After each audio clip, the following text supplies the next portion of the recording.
Miss Natasha Alford as well. Good to see both of you. Good evening. Alice, wait, what? She's not with us. Why are you in D.C. and not here on the set with us? Well, I wasn't invited, Don. Oh, you don't need an invitation. Just hop on the bus, Gus. Don't need to discuss much. So, let me start. Natasha, I'm actually going to start with you because the president of the United spoke. And is that the message that's going to fire up voters in the midterm elections going forward about saving democracy and people's rights? I think he spoke directly to Americans who've been horrified with what they've been witnessing over the past year. The insurrection, politicians going along with the big lie, politicians who you would expect would know better. And I think he was a champion for them tonight. And I was waiting to see, Don, if he was going to be a little bit less forward, right? Because we've been talking about his language and his tone, but he was really unapologetic about calling out the extremism. Noteworthy that he called out white supremacists, which I thought that was key when you think about, the time when we had a president who did both sidesing, over Charlottesville. So I think that was really important. But a final thought, this idea of, this is not who we are. We always hear this, right, from politicians about this is not who we are. I think it might be better to actually admit that this is who America has been. Think about post-Reconstruction. We have been a country of political violence. And so remind people that we used to do these things, right? And we don't want to go back to that.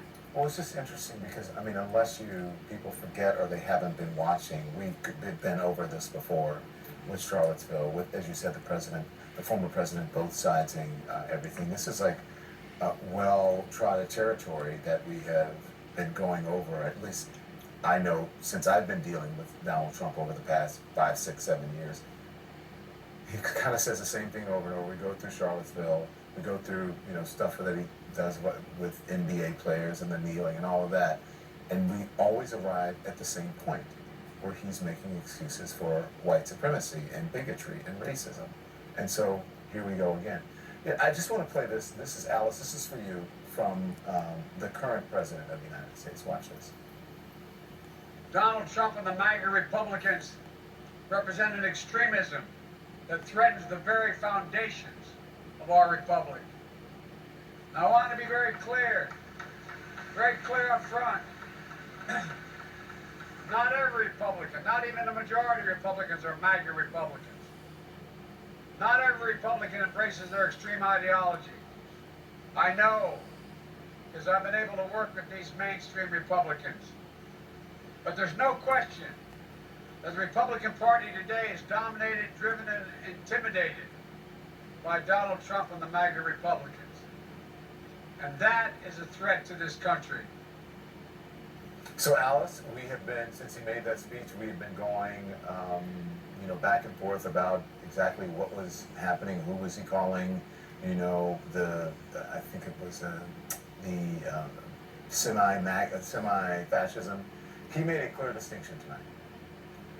He still attacked Republicans, plain and simple. Look, Don, I remember when President Biden was sworn in, I was actually very encouraged and optimistic about a new tone and a new tenor and a new direction and really bringing this country together.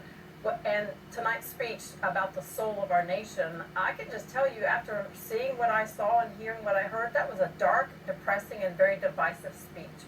And what he did in this speech tonight was vilify half of this country, but also doing so in a way that half of this country are not MAGA Republicans. That's not accurate, Alex. Look. It's 20-some% of the voting public.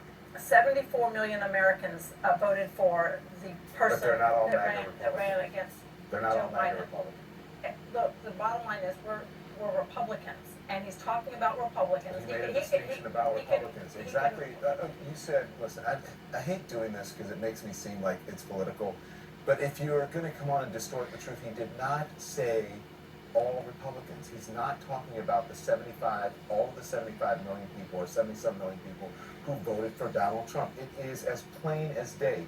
He went out of his way and said, I want to make it very clear. And even when he gave the speech earlier in the week, he talked about a MAGA philosophy, a semi-fascism of MAGA philosophy. He didn't say Republicans were fascists. So why are we playing this word game of pretending that the president did and said something that he actually didn't say. I cannot let that stand, Alice. He did not say that. Don, as a Republican, I'm telling you what Republicans heard. How exactly did he attack all Republicans? Where did he say all Republicans are MAGA Republicans, or all Republicans are fascists, or all Republicans are bad? What was his exact language? Where did he say that? Don, he started last week when he called Republicans fascists, and he did even not call Republicans fascists, Alice. He did not call Republicans fascists. He said he compared the MAGA philosophy to semi-fascism. He did not call all Republicans fascists. That's just not true. I'm sorry, it's not true. Donna, I hear what you're saying and what you're trying to do. I'm telling you what Republicans hear when he's saying that. He's putting Is there us all something along with Republicans' ear, or the way of their interpretation, because they cannot hear? Do they hear differently than other people? Because that's not. And again, if I say I'm talking about MAGA Republicans and not all Republicans, how do you hear the word I'm talking about all Republicans? Don, the tone of the speech was clearly a direct hit against people that did not share his ideology. And he repeatedly vilified people that did not share his ideology, and did so in a way that he was able to distract from his policies that are not working in this country. When we're talking about high inflation, we're talking about crime, we're talking about immigration. And this was a perfect opportunity as a president of the United States to actually raise the temperature. I was encouraged with one of the lines that he said in his speech tonight, that we all need to show a willingness to not treat each other as enemies, but as friends. I wish he would have done much more of that. He spent the first 12 minutes of the speech talking about the former president and those who support him. I was really optimistic, Don, about a speech that unified this country, but he showed greater division. Let me meet you where you are. So, not to treat everyone as enemy and as friends. Okay, so who is a friendly person to this current president? Who should he be friendly towards? Who has given him an olive branch to become friends in the current Republican Party, especially the MAGA wing of the party? Who should he be?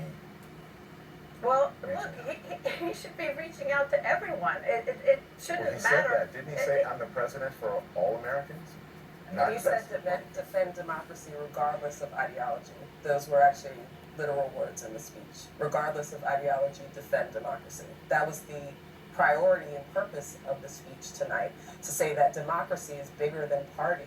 It's bigger than maintaining power. It's bigger than overthrowing elections just to be a party in power. It's not about agreeing on everything. The point is, Don, he should constantly be reaching across the aisle to all Republicans, whether they are, in his mind, MAGA Republicans or moderate Republicans. And he talks about them every now and then, but he should be reaching out to all of them to get things done. And we would certainly have more policies passed on a bipartisan level as opposed to just by Democrats. Alice, how is he going to do that when there's most of what he asks for, and he has gotten some bipartisan support, so he's been very successful with that over the past couple of weeks. But most of the time, Republicans don't even vote. 100% of the time, they vote against any legislation that the president or Democrats ask for. Well, how is that? Well, look at the majority of the policies that the Democrats have put forth are large, massive, billions of dollars of spending packages. And one of the things Republicans are not going to do is to continue to spend billions of dollars as we head into historic inflation and not into a even recession. for tax cuts for the richest Americans and multi-billion-dollar corporations. They're not going to support. They're certainly not going to support a student loan bailout, which is buying votes of younger people. They're certainly not going to support planting trees in urban areas. They're not going to support climate change proposals that the progressives want. Republicans are not supporting the policies that he is putting forth because it does nothing more than put us further into inflationary problems. Okay. Thank you. Thank you. It's very difficult sometimes because I'm not political, but I'm not stupid either. We'll be right back.